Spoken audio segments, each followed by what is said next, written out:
बिस्मिल्लाहिर्रहमानिर्रहीम। अस्सलाम वालेकुम। वज़ीर आज़म इमरान खान ने आज पूरी कौम को एतमाद में लेते हुए बताया है कि देखिए, अभी से हमारे सेनेटर्स को करोड़ों रुपए की ऑफर्स दी जा रही हैं। शेख रशीद ने तो कहा है कि 5 से 8 करोड़ रुपया सिर्फ वोट के लिए था। यहाँ पर चेयरमैन सेनेट के लिए एक एक शख्स को 10-10, 15-15, 20-20 करोड़ रुपए की ऑफर की जा रही है। और इमरान खान ने कहा है कि मैं कौम को बता दूं कि पैसा बहुत चलने वाला है। आपको शेख रशीद का एक क्लिप सुनवाने जा रहे हैं। ये क्लिप इंतहाई अहम है। शेख रशीद के मुंह से एक बात निकली है, लेकिन अचानक उन्होंने अल्फाज अंदर ले लिए हैं कि अनकरीब इलेक्शन होने वाला है। जब ये बात वो कर रहे थे तो उनके जहन में जो बैकग्राउंड में चीज़ चल रही थी वो हकीकत ही भी आपको पहले बता देता, फिर क्लिप आपको सुनवाते हैं। मज़ीद डिस्कस करने से पहले इस वीडियो को लाइक करें, हकीकत टीवी को सब्सक्राइब करें और बेल आइकन पर ज़रूर क्लिक करें।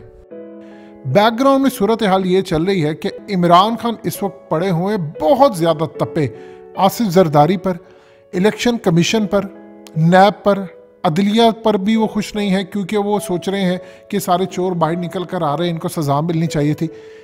बैक एंड पर यह सूरत हाल चल रही है कि शेख रशीद को आकर पूरी दुनिया के सामने इतराफ़ करना पड़ा है कि अगर जो 18 लोग इमरान खान के खिलाफ गए हैं, अगर उनसे वोट ना लेते तो इमरान खान की हुकूमत डिसमिस हो जाती।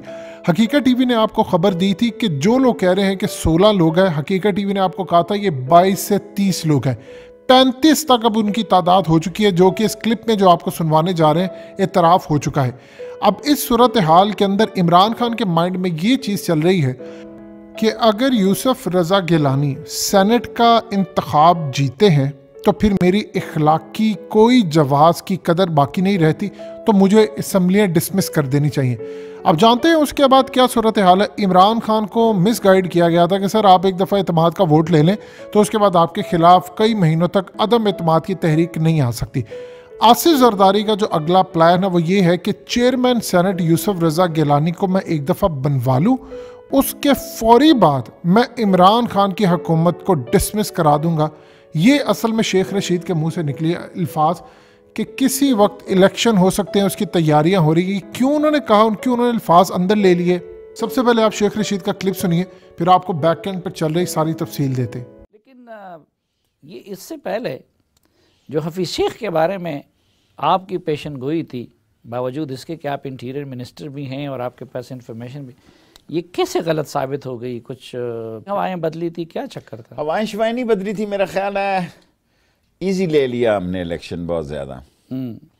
और आसिफ जरदारी ने बहुत गहरा काम किया। ये इलेक्शन मरियम साहिबा वैसे ही कह रही हैं कि मेरे टिकट कोई टिकट की बात नहीं थी, कैश स्कीम से होते हैं, लेकिन पीछे और थे। देखें, खरीदे वोट सिर्फ आसिफ जरदारी ने, कोई वोट छोड़ टिकट पे नहीं बिका, कैश पैसा फेंक तमाशा देख।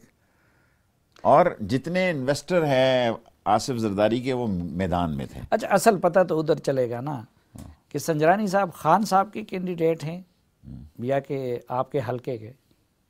दोनों एक ही बातें हैं। और इससे ज़्यादा लोगों को उसने पैसे दिए। ये 10-12 की बात आ रही है, 18-19 लोगों को, 20 लोगों को उसने पेमेंटें की। और आसिफ जरदारी ठीक शुरू में तो सुना है 35 तक लोग जा चुके थे, लेकिन फिर जब 1-2 दिनों में हरकत हुई। सारी इतलात तो आपके पास हैं, तो आपने बतौर इंटीरियर मिनिस्टर मेरे मुंह से ज़रूर कुछ निकलवाना है। अगर हैं तो आप मीडिया पे बता दें। लेकिन मैं आपको ये बताता हूँ कि 20 एक बंदों से उन्होंने गिव एंड टेक की थी, लेकिन सिर्फ पैसा चला है, कोई टिकट शिकट क्या इलेक्शन यहाँ पता है। नहीं शेख साहब, मेरी इतला ये है कि 3 बंदों का वो भी था टिकट का वादा भी। मैंने ये कम को ट्वीट किया था। मैं नहीं मानता वो, फिर वैसे ही कोई वजह। आज फिर वो सारे रात को पहुंच गया ना, कि जब कल चाय हुई तो उस वक्त 70 थे, लेकिन रात को 6 लोग 7 लोग पहुंच गए सारे। अच्छा, लेकिन ये पैसे कुछ अमाउंट का पता है कि रेट क्या था आखिर में, कहाँ तक गया है? देखें, बाज़ लोग तो सस्ती बात कर रहे हैं, बाज़ लोग 5 से 8 की बात कर रहे हैं। लेकिन आपको तो इल्म होगा ना, बताओ। मुझे यही इतलात हैं 5 to 8। लेकिन बंदे कौन हैं? बंदों की भी लोगों को इतला हो जाएगी थोड़े दिनों में। आज तो खान साहब ने कह दिया इलेक्शन कमीशन को कि भाई आप एजेंसियों से पूछते, तो इट मीन्स कि खान साहब को तो मालूम है। ठीक कह रहे हैं आप, खान साहब को मालूम है।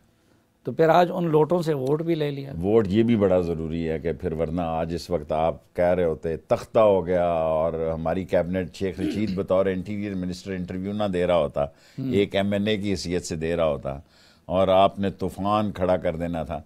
देखें, एवरी डेज इंग्लिश में कहते हैं नॉट संडे, हर रोज़ इतवार नहीं है, इतवार वाले दिन इतवार होती है और मंगल वाले दिन गोश्त का नागा होता है। फिर उसूल की तो कोई बात ना हुई ना कि आप को मालूम है कि ये बंदे देखिए उस वक्त 20 बंदे निकालने जो है वो कोई फ़र्क नहीं पड़ता था। इस वक्त 20 बंदे निकालो तो हम घर जाते हैं, फिर तो चोर ऊपर आ जाते हैं, फिर तो रिवर्स लग जाता है। तो ये तो चोर भी है, ज़मीर फरोश भी, जिन्होंने खान से बेवफाई की और वोट बेच दिया है। मेरा मतलब है पैसा काम करता है।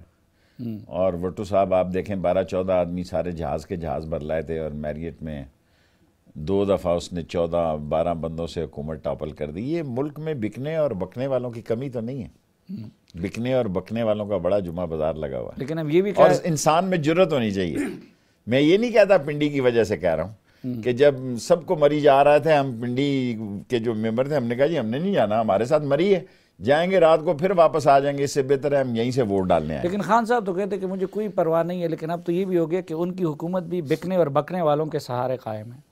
सारे तो नहीं कह सकते, लेकिन शेख हफीज़ को उन लोगों ने वोट नहीं दिए। ये बहुत सख्त जुमला आप बोल गए हैं सलीम साफ़ी साहब। देखें थोड़ा इसको पार्लिमानी इसको ज़रा रेगमाल लगाएं, पाश करें, बड़ा सख्त जुमला है। पख्तूनख्वा में 5 करोड़पतियों को और 1 सिगरेट इंडस्ट्री से वाबस्ता लोगों को, इसी तरह सिंध में, बलूचिस्तान में, आप शायद मुस्तकबिल करीब में इलेक्शन जो लोगों की मेहरबानी है हमें वोट दे देते हैं, वरना कई लोगों की मजबूरियां भी हैं। उनको पता है कि भाई ये वक्त आ गया है कि वसूली कर लो, बाद में हमें भी खर्च करना पड़ेगा। इलेक्शन लड़ना कोई आसान काम तो नहीं है। इलेक्शन लड़ना बहुत मुश्किल काम है। राय आमा से इलेक्शन नहीं बढ़ना, लगाने से भी मिलता है। आपने सुना क्लिप शेख रशीद का?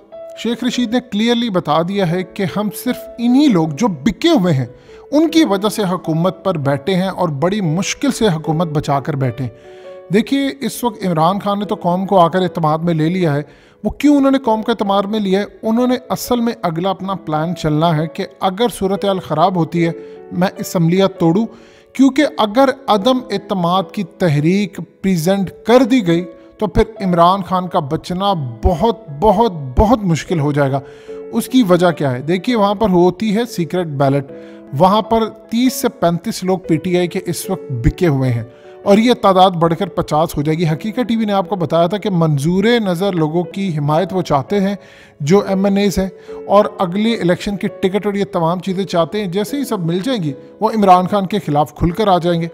पार्टी का जहाँ तक फैसला है वहाँ तक ये होता है कि अगर आप अपना वज़ीर आज़म मुंतखब करवाने या आप कोई स्पीकर मुंतखब करवाना हो, अगर तब आप वोट उनके खिलाफ देते हैं तो तब आपके खिलाफ कार्रवाई होती है।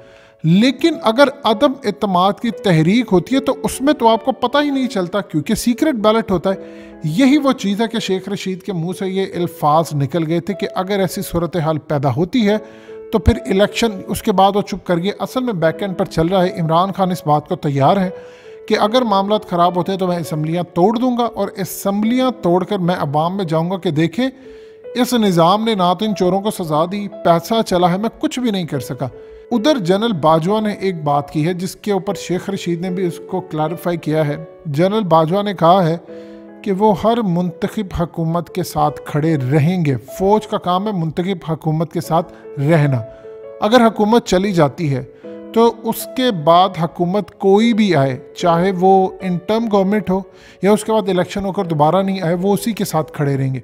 लिहाजा इस सूरत हाल में इमरान खान को समझना चाहिए कि सपोर्ट तो इस वक्त उनके साथ खड़ी है, लेकिन पैसे चलाने के मामले में अगर रातों रात हुकूमत डिसमिस करके 20, 25, 30 MNA की जगह कोई दूसरी हुकूमत आ गई तो फ़ौज फिर उनके साथ खड़ी होगी, क्योंकि उन्होंने कह दिया है कि वो मुंतखब हुकूमत के साथ खड़े हैं।